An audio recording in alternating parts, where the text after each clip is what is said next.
छात्रों, लॉकडाउन के समय में हम अपने जो है पढ़ाई सुचारू रूप से चालू रखने के लिए एक वीडियो बना रहे हैं।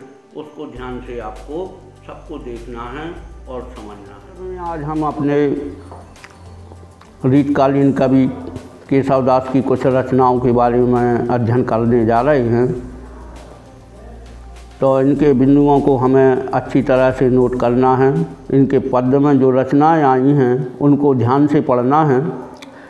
केशव दास रीतकालीन कवि हैं और इनके जन्म के संबंध में ही कई कवि ऐसे हुए हैं कि इनके जन्म के संबंध में कई विद्वान के अलग अलग मत हैं। जैसा रामचंद्र शुक्ल के अनुसार इनका जन्म सन 1555 ईस्वी माना जाता है और मृत्यु सन 1617 में मानी गई है। ये निश्चित नहीं है कि इनका जन्म स्थान की समय अवधि क्या है। इनका जन्म जो है मध्य प्रदेश के ओरछा में इनका जन्म हुआ।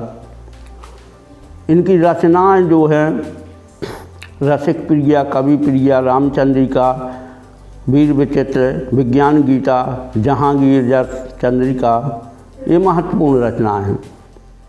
इस संदर्भ में हम उनके जो है एक पद्यखंड के अंतर्गत भगवान गणेश की वंदना इन्होंने दी गई है, उसको हम जो है चालू कर रहे हैं। सभी छात्र ध्यान से इसके अर्थ को समझेंगे। जैसा कि दिया गया है कि बालक मृणाली ज्यों तोड़ डाले सब काल, कठिन कराल त्यों अकाल दीन दुख को,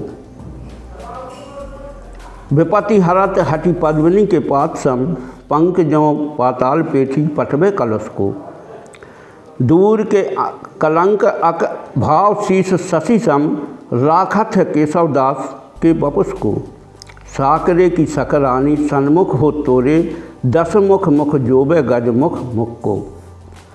तो ये पद्य दिया गया है। पद्य के संदर्भ में हम पहले इनका जो है संदर्भ लिखेंगे कि प्रस्तुत पद्यांश हमारी पाठ्य पुस्तक के हिंदी के गणेश वंदना से लिया गया है और इसके सुप्रसिद्ध कवि केशव दास हैं।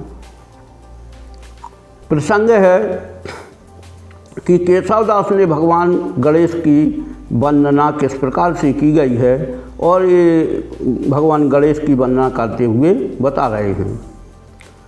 व्याख्या है, केशव कवि कहते हैं कि बालक जिस प्रकार से मृणाली कमल की डंडी को तुच्छ में ही तोड़ डालते हैं, उसी प्रकार से भगवान गणेश अपने भक्तों के कष्ट को वैसे ही सहज में हर लेते हैं।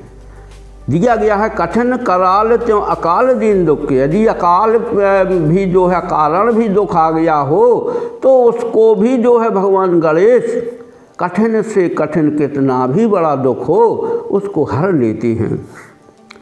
कैसे हर लेते हैं? विपत्ति हरत हटी पद्मिनी के पात सम, जिस प्रकार से कमल का पुष्प कीचड़ में रहते हुए और उससे ऊपर रहता है, उसी प्रकार से भगवान गणेश अपने भक्तों को ऊपर रखते हैं। पंख ज्यों पाताल पेठी पठवे कलश को, जिस प्रकार से जल कीचड़ में रहती है उसी प्रकार से अवगुणों को भगवान गणेश दबा देते हैं।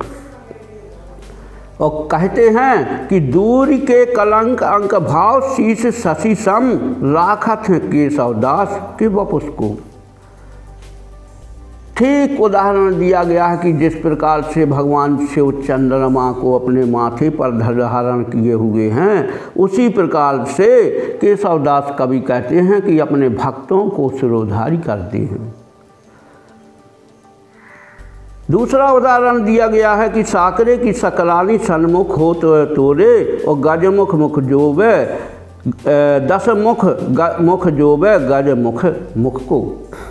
ठीक उसी प्रकार से जिस प्रकार से रावण त्रिलोक का विजेता है और उसी प्रकार से सबसे पहले जब कार्य करता है, सुबह उठता है तो भगवान गणेश के आगे वंदना करता है, हाथ जोड़ करके प्रार्थना करता है और अपने बाकी के फिर दूसरे कार्य करता है।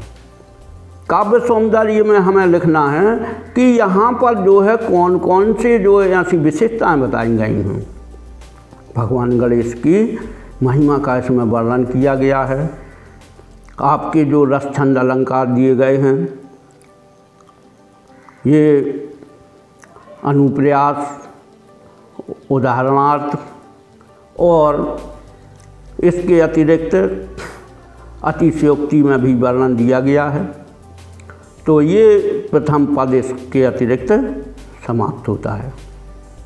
छात्रों, इसी प्रकार हम प्रतिदिन वीडियो बनाए जा रहे हैं और सभी जो है अपने मोबाइल पर ये कार्यक्रम देखते रहें। प्रतिदिन ये कार्यक्रम आयोजित होगा।